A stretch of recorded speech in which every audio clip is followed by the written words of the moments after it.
não soube esperar apenas 5 dias. Francisco Teodoro era um próspero industrial que, nos idos de 1914, passou por uma grave crise financeira. Diante da falência iminente e porque alguém o denunciava com escândalos na imprensa, denunciando-o como um negociante desonesto, cometeu o suicídio.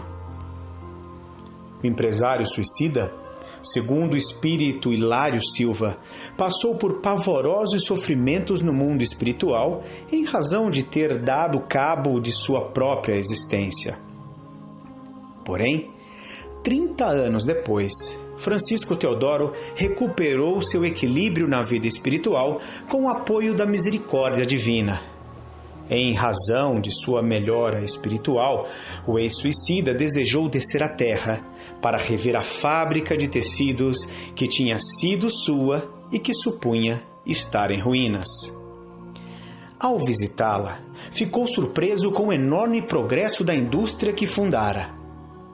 Naquele momento, um amigo espiritual informou-lhe que, após 5 dias de seu suicídio, todo o estoque de tecidos da fábrica fora vendido por 4.000 contos de réis, ou seja, 4 vezes o valor da dívida contraída que o levara a tirar a própria vida.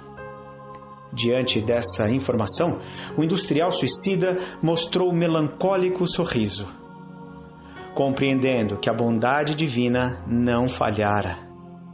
Ele apenas não soube esperar. Apenas 5 dias.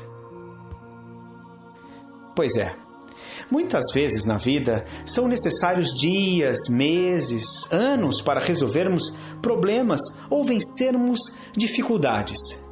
Mas uma coisa é certa: todos eles têm solução. A questão é saber esperar. E por piores que sejam as nossas dores físicas ou morais, devemos confiar na bondade de Deus. Afinal, o Pai Celestial nunca está pobre de misericórdia.